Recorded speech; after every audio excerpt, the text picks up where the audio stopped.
Welcome, everybody, to the Saturday edition of the Huddle Hub Podcast. I am your host, Metal Mike, and today we're going to talk about all the news coming out from the first week of free agency. A lot of signings happening since free agency opened up at 4 p.m. Eastern Standard Time on Wednesday. And we are also going to talk about, I know there's been a lot of questions, circling around the internet on why teams are doing one-year deals with players. And you're seeing even decently big name players getting one-year deals with teams for a certain amount of money. Like the common is, $4 million for a year or $5 million for a year. There's been a couple players that have gotten $10 million for a year, $7 million for a year.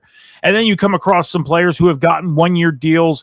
In this place, the defensive tackle Hayward out of Pittsburgh gets a one-year deal worth like $30 million. Okay. I know there's been a lot of question on that. We're going to talk about that, is why players are getting just one-year deals this season opposed to long-term contracts. Now, there are players that are getting long-term contracts. Don't get me wrong. But I've been seeing the question all along the internet on why players are only getting one-year deals right now. And it's something that I figured, hey, we can discuss that here on the Saturday edition of the Huddle Hub Podcast. I had an original plan for today's show. But then John came along yesterday and he suggested something to me that I was originally going to do today. And I said, you know what? I like your idea. Let's do it. Now, the original idea for today's show was go over all the news, and then I was going to give you guys my top 5 teams coming out of week 1 of free agency. But then John came up with the idea yesterday, messaged me and said, how about we do top 5 and top worst? And let's do that on the Tuesday show for the next month. And we'll do it weekly until we get to, starting our draft stuff. And I'm like, let's do it. Let's do it. So we're going to save that for the Tuesday show. What we are each going to do is make a top 5, in our opinion, who we think was the top 5 teams in free agency in week 1, and the bottom 5 worst teams in week 1. And then we'll do it for the next, 3-4 weeks. So let's talk about the players that are getting these one-year deals. Okay, we're going to do that today, opposed to me giving a list, because we're going to save that for the Tuesday edition. Before we get into talking about all the news and discussing this whole one-year deal thing, make sure you're heading over to the Huddle Hub Podcast over on social media on X, TikTok, and now Instagram at the Huddle Hub Pod. You're going to hit that follow button.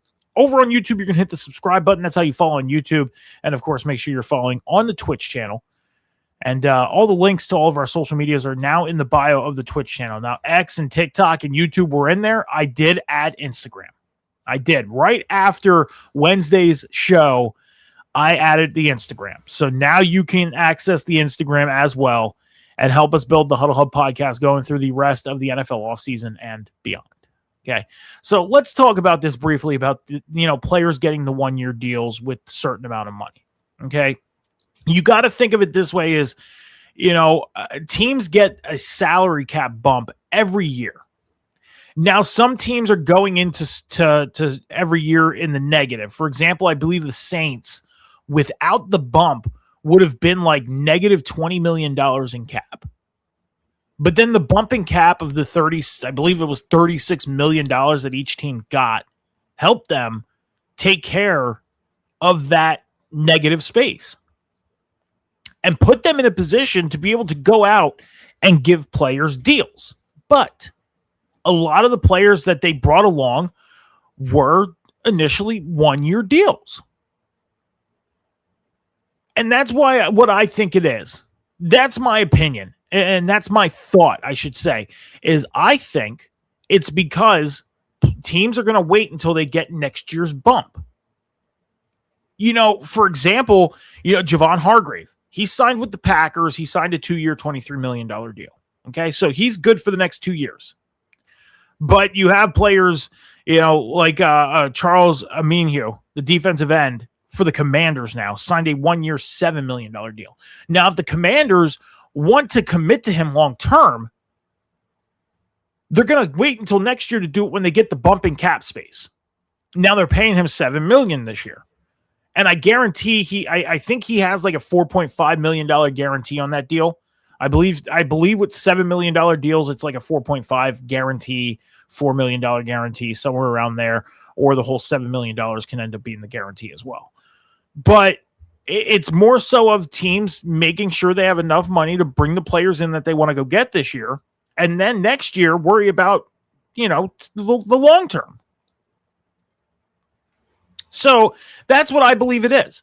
I see this question floating around social media the last couple of days on why teams are doing the 1 year deal thing. And I believe that is the reason why teams are doing the 1 year deal thing, is because they're going to wait for that bump in money. Now, the next question with draft picks, okay? We're seeing a lot of trades happening. For example, the Cowboys traded away defensive lineman Solomon Thomas and a 7th round pick. In return, they got a 7th round pick. Okay? People always ask, why are these teams getting players for so cheap, like good players for so cheap? You got to think of this, okay? When a team trades a player to another team, that's just for that year. If you notice, Trevon Diggs got traded to the Packers mid-season last year in 2025. He's no longer a Packer. Why? Because the Packers decided we're not going to move on with him. We are going to let him go and fill that space with another player. So the Packers only had to give up late round draft picks, because realistically, when we get to that point of the draft, that's when you see a lot of teams trading in the draft, is, your 5th, 6th, 7th round. Because at that point, it's mostly players that are going to be practice squad guys, or they don't last through training camp. Now, sometimes you can find players in the late rounds that will become starters. Don't get me wrong. But they trade away those late round picks, number one, because it's almost like they're bringing that player in for the rest of the year or for that year. But then it's their decision on whether they want to long-term that player the following year, sign that player, or, they got to find a new home. So it's a 1 year lease, basically, on a player. And they don't have to give up much for it. Now, players like a Max Crosby, he's a guy that is going to walk into a building when he gets traded, if he gets traded, because as we know, Baltimore backed out of the trade because of, the whole thing with the medical stuff. They gave up 2 first-round picks. Now, the Raiders were asking for that. Why? Because they know whoever gets Max Crosby, they are going to long-term him. You don't let a player like Max Crosby walk. You don't let a player like Trey Hendrickson walk. And that was Cincinnati's problem the past couple of years. It was, do we let this guy walk? Do we tag him? Do we sign him? Whatever. All that stuff. Okay? Players like that, you don't let walk. So teams are going to ask. Philadelphia is going through it right now.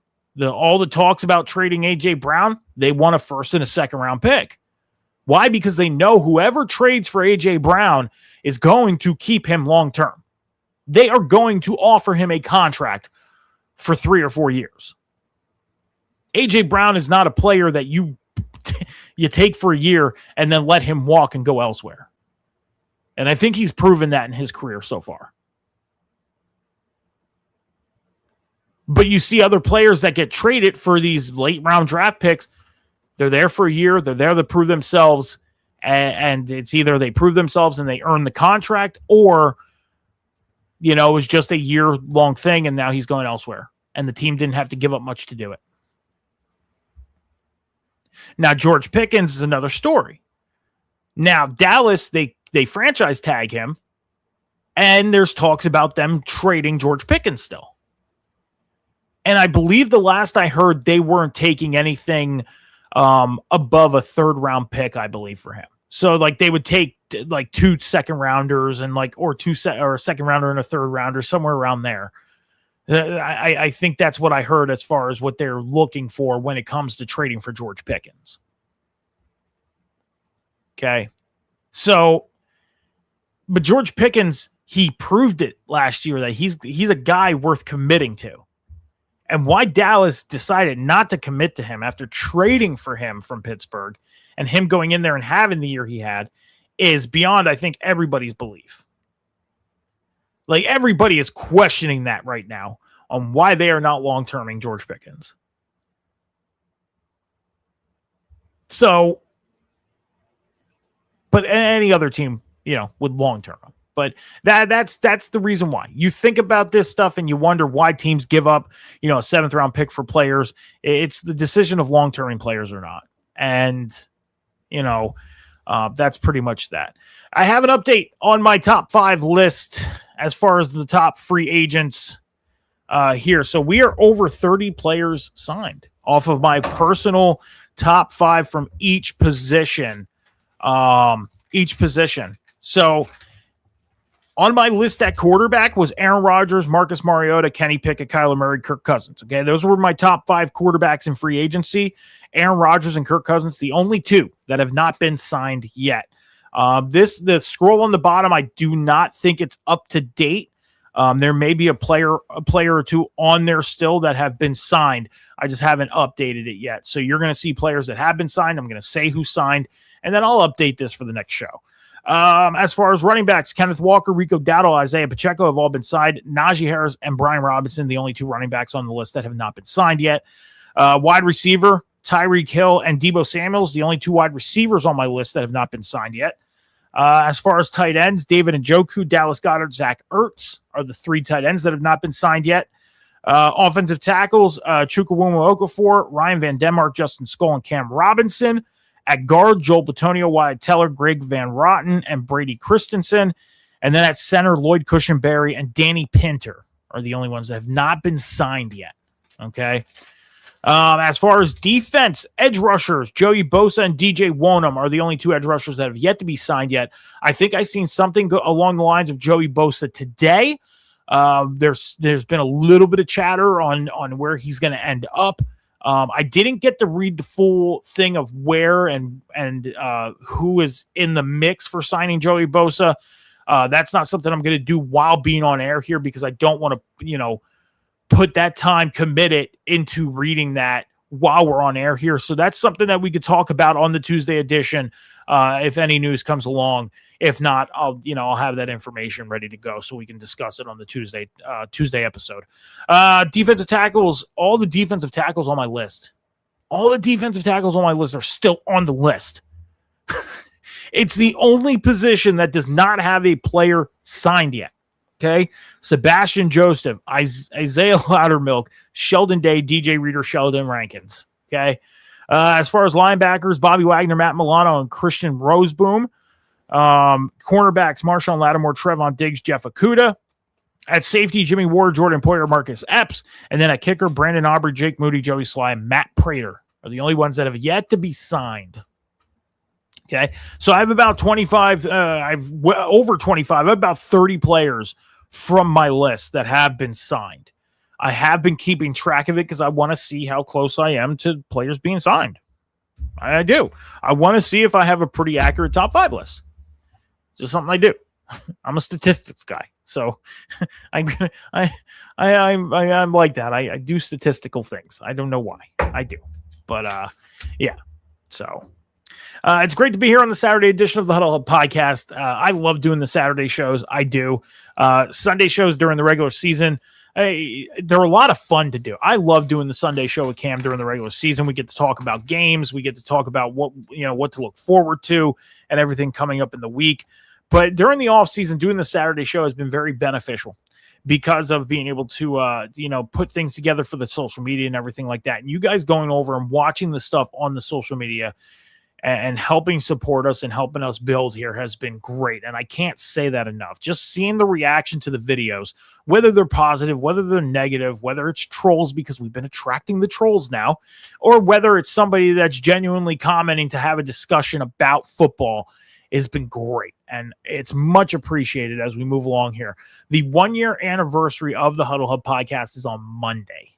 1 year we've been around in existence. And it has been so much fun building this brand. And I am so pumped. We are so pumped for the future of the Huddle Hub podcast. So a bunch of content in the works, a lot of talking about the shows and everything like that in the works. And it's just been so great. So great. So, all right, guys, let's get into free agency. As we know, free agency kicked off on Wednesday at 4 p.m. Eastern Standard Time. And what was so crazy is Monday, Tuesday, was like bam, bam, bam, bam, bam. Wednesday, a little bit in the morning was like that. And then we hit 4 p.m. and everything kind of went quiet for about 2 hours. Everything. It's not like it was back in the day. Now, I know they have the whole tampering thing now to where come noontime on Monday, 2 days before free agency kicks off, teams can reach out to the players, representative or agents and stuff like that and say, hey, we want to bring this guy on. Let's do it. Trade, all that stuff. I guess the big question is do you feel like the tampering period takes away from the excitement of free agency? Part of me does, and part of me doesn't. Part of me likes knowing that come 4 p.m. on Wednesday, a player is going to be on a certain team. I like knowing things ahead of time. But at the same time, it's like I still wish we were back into the day where you had to wait until 4 p.m. on that day to start making deals. I do. I miss that surprise factor. Like sitting here wondering, I wonder where Rico Dowdle's going to end up on Sunday. And then come Monday, 12:30 p.m., he's signing with the Steelers. Free agency hasn't kicked off yet, and we already know that Rico Dowdle is going to be a Steeler. Now, things don't become finalized until Wednesday, as we found out with the trade with the Ravens and Raiders, that, anything can happen before 4 p.m. Things can be backed out of. Deals, everything can be dropped.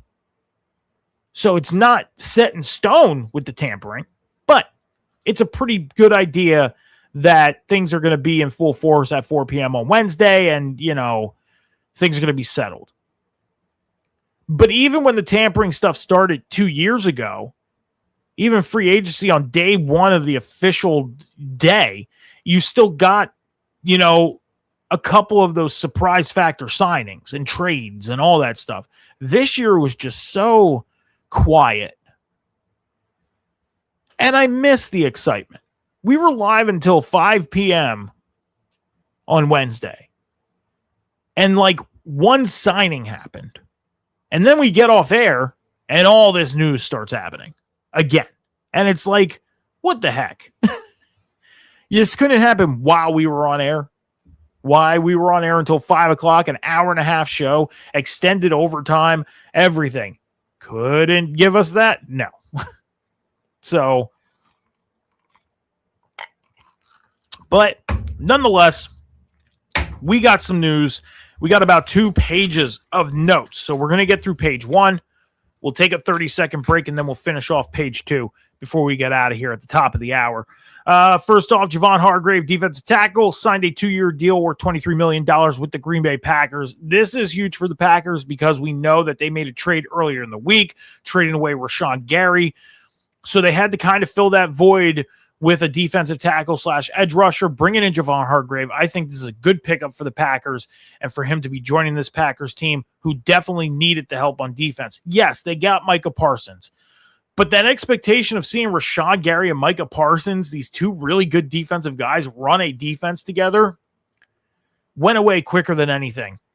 Javon Hargrave is a good addition to this Packers team. I like this move, and I'm excited to see what Javon Hargrave does in Green Bay in 2026.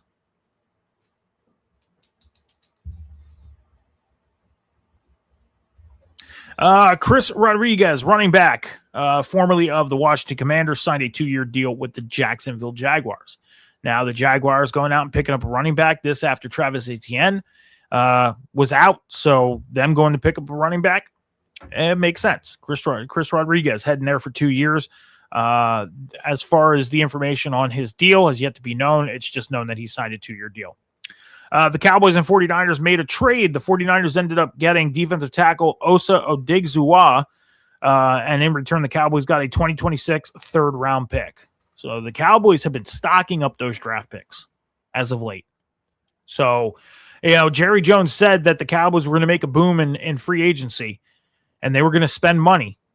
And have they? They might have. I mean, the deals you see them making so far, they've spent money. Part of me is telling me that they're going to go out and really try and make a boom at the draft. because they've been stocking up on these picks like crazy. So we'll have to keep an eye out for that.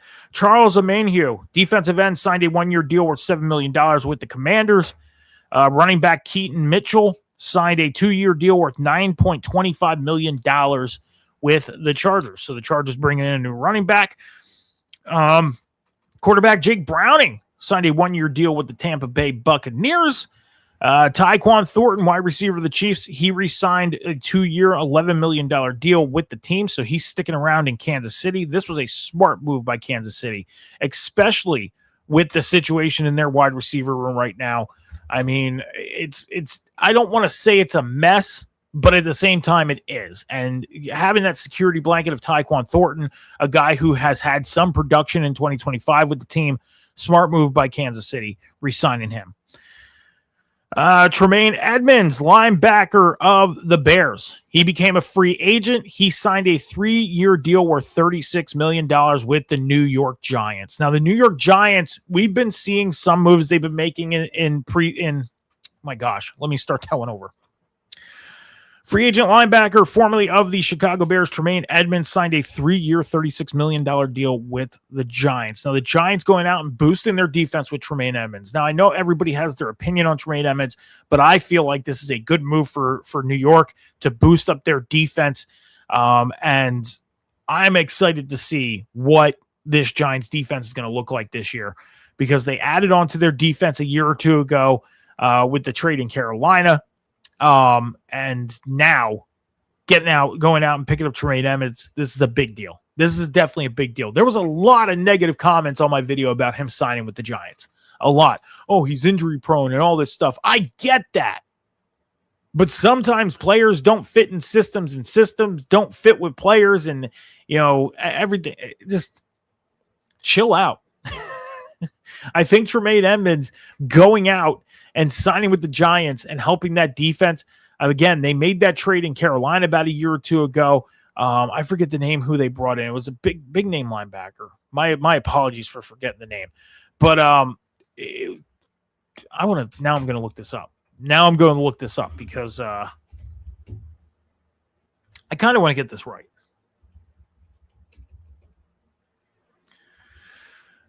Giants linebacker depth chart. And then I'm going to restart this segment for a second because Brian Burns, that's who it is. I knew it was Brian something. Okay. Take 3.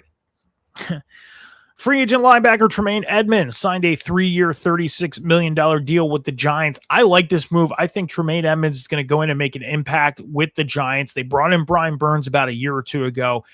Now Tremaine Edmonds coming in there. That linebacking core should be one that should do a really good job in 2026. It's going to boost their defense. There should be some improvement for the Giants. Now, yeah, I fucked that up. Tremaine Edmonds signed. Chidobe Awuzie, cornerback, signed a 1-year deal worth $5 million with the Ravens. He resigned. Orlando Brown, offensive tackle, the Bengals, signed a 2-year deal. Not saying what that was worth, but he signed a 2-year deal.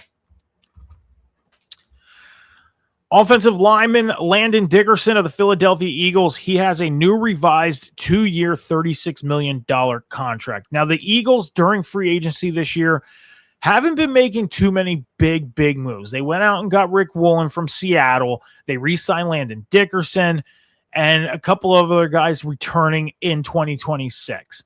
There have been questions on whether the Philadelphia Eagles, have been improving in free agency or they took a step back. I'm going to say this right now. I think it's 50-50. Letting Reed Blankenship go and letting him go to Houston was a huge mistake, I feel. Now it's time to see what Rick Woolen can do in this defense. He's excited to be a part of it. It's exciting to see a player be excited to be a part of something, but now it's all about proving it and getting on the field and being a part of it and showing that you're excited to be a part of it and produce. So let's see what this Philadelphia Eagles team can do now that Reed Blankenship's not there. Landon Dickerson's coming back. Lane Johnson's coming back. Let's see if the Eagles took a step back or took a step forward. You have no clue how much harder it is to do things like this sometimes because you got to think of what you're going to say and get it right. Linebacker of the Broncos, Dre Greenlaw, has retired or was released. Dre Greenlaw, linebacker of the Broncos, has been released. So Dre Greenlaw is now a free agent. Gonna have to see where this guy ends up because he is a pretty good linebacker. Jair Alexander, defensive back, he had to pay back $889,000 to the Philadelphia Eagles. This coming after he got traded to the Eagles, but then announced that he retired. Okay, he did not play any downs for Philadelphia. Thus, because of the whatever happened in his contract, incentives, and all that stuff, had to pay back $889,000. Jonathan Allen, defensive tackle, signed a 2-year, $28 million deal with the Bengals. This is a big signing for the Bengals for their defense. Some people may not think so, but I think it is. This is a big deal, helping boost that defense for Cincinnati. They lost Trey Hendrickson, so they had to fill that void. Now, I know Trey Hendrickson is an edge rusher, but sometimes defensive tackles do go on to the edge rushing position. So let's see what Jonathan Allen does. Is he going to be a nose guard defensive tackle, or is he going to be an edge rushing defensive tackle for the Bengals? And is he going to make a big impact for this defense?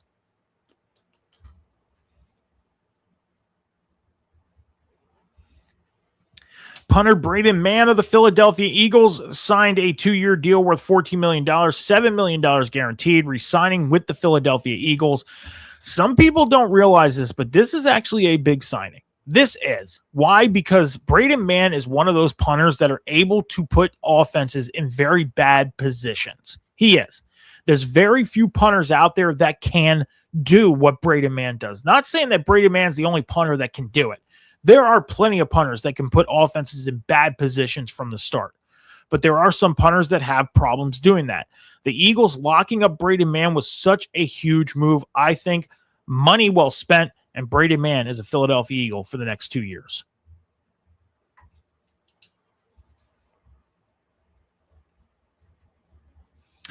Rachaad White, former running back of the Tampa Bay Buccaneers, signed a 1-year deal with the Washington Commanders.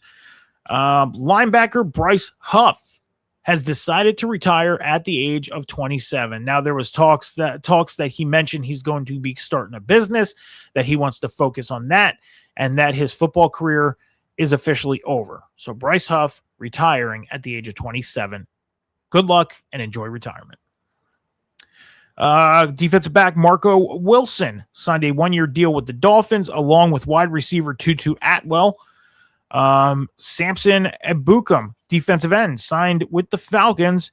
And Connor Hayward, fullback, signed a 2-year deal worth $5.5 million with the Raiders. All right, guys, that's page 1 of my notes. We're going to take about a 30-second break here on the Huddle Up Podcast. We will be back in a few moments.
Sorry.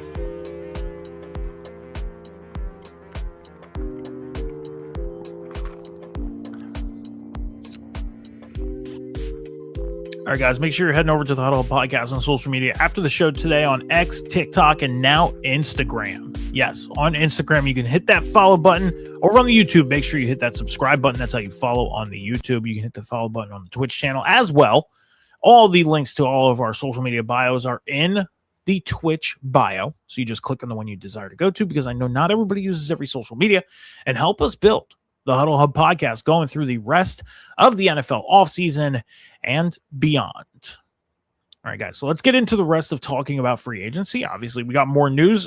Defensive back C.J. Gardner-Johnson signed a 1-year, $6 million deal with the Bills.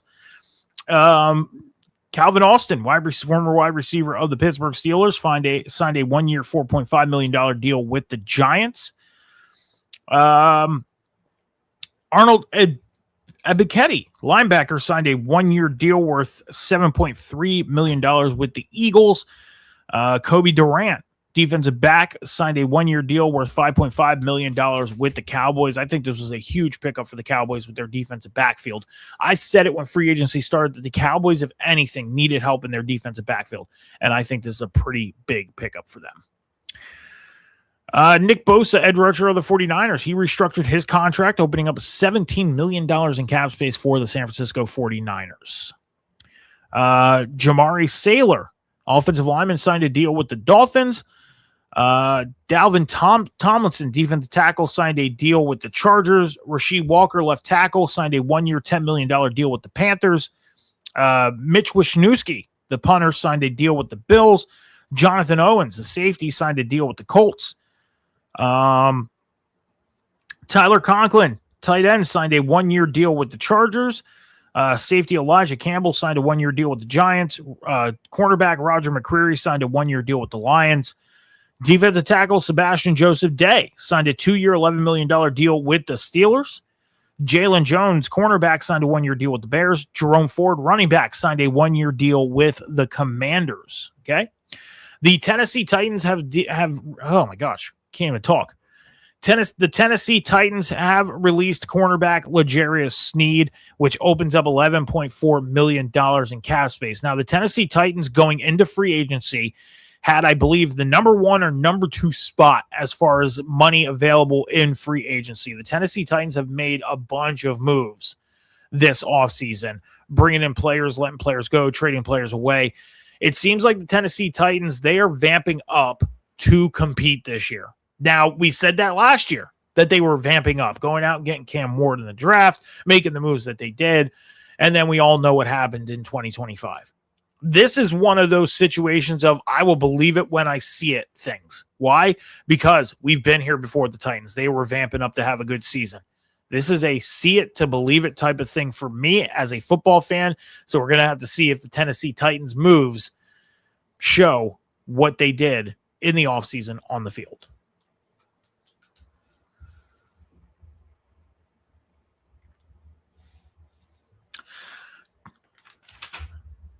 Mike Evans, wide receiver of the 49ers, he mentioned that he feels the piece of the team that was missing is finally there, meaning he feels like he is the piece of the puzzle that was missing in San Francisco in order for them to get over the hump of, losing in the wild card round or the divisional round or conference championship or even the Super Bowl. I said it last week. I think this Mike Evans move was a good move. The only thing is he's got to stay healthy. The last 2 seasons for him have not been that great as far as injuries. But I think he could go in there and make an impact in San Francisco. We know the injury bug is a problem there, and he's had a problem with injuries. So you're thinking right off the bat, that's not a good mix. Well, I think that Mike Evans might go in there and make that impact that he's saying he's going to make, and San Francisco is going to get back on track and be competing for the NFC West.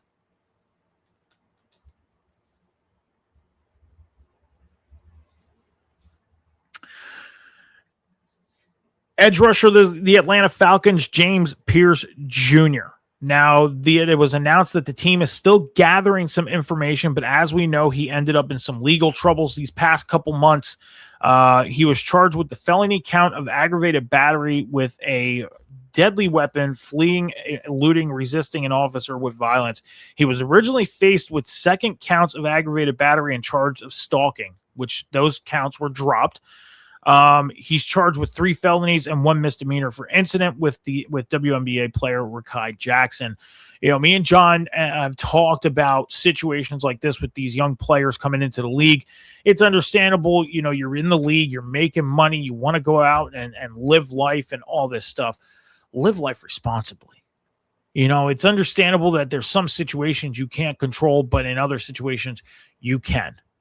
And, you know, I don't want to get too deep into this. If you want to read this story, go look it up. Go read the story. You know, this is a rough situation for, you know, number one, for what he's getting charged for and what, you know, she's doing. It's just a messy situation. Messy. So go read the story. Yeah. Zip in my mouth now. Just go read the story and give your own opinion on the story. But, you know, it's seeing all these young players going out and getting in the trouble that they're getting into. It's crazy. It's crazy. You know, be responsible. That's all I'm saying. Be responsible. You know, man. Quarterback Kyler Murray, former quarterback. Oh my gosh, let me start that over. Former Arizona Cardinals quarterback Kyler Murray has signed a 1-year deal with the Minnesota Vikings. Now, I know a lot of people are questioning whether J.J. McCarthy is going to be the guy or Kyler Murray is going to be the guy. I'm going to say this right now. There's going to be a quarterback battle in Minnesota. But I think Kyler Murray will be the starter. J.J. McCarthy is going to sit on the bench. J.J. McCarthy, I feel, is the long-term in Minnesota. He is. They're not giving up on him. They know that he's dealing with the injuries. So they're going to bridge this year, let Kyler Murray go out and do his thing, try and earn his trust to some teams to go out and start in 2027 elsewhere. But Minnesota bringing Kyler Murray in to be that bridge for J.J. McCarthy to take that step back and kind of reintroduce himself to the league at such a young period of time in his career, I think is a smart move on Minnesota's part. And let's see what Kyler Murray does with his year in Minnesota.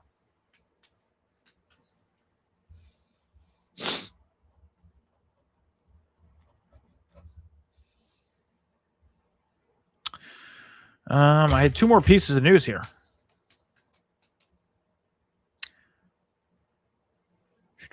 Oh, this is it. The last one. Former quarterback of the Miami Dolphins, Tua Tagovailoa, has signed with the Atlanta Falcons. Now, it was announced that the Atlanta Falcons are going to have a quarterback battle for the QB1 position between Tua Tagovailoa and Michael Penix Jr.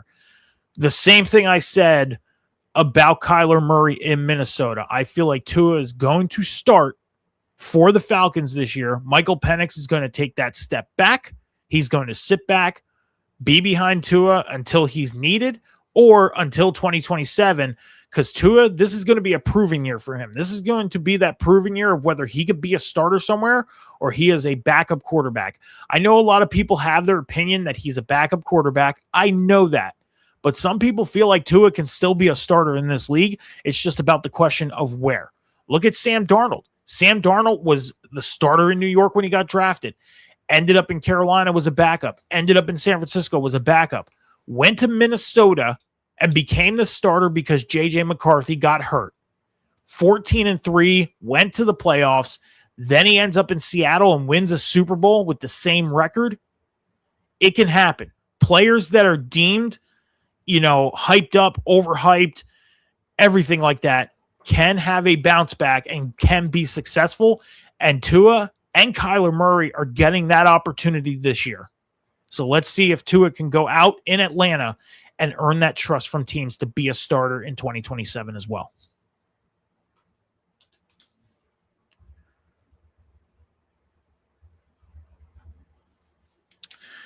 All right, guys, that's all I got. That's it.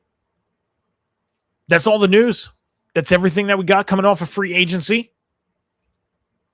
And we are 45 minutes into the show. I don't know what else I got for you. I guess we can get out of here a little early today, which I think we're going to do. It is Saturday afternoon. And, So I think we're going to get out of here a little early.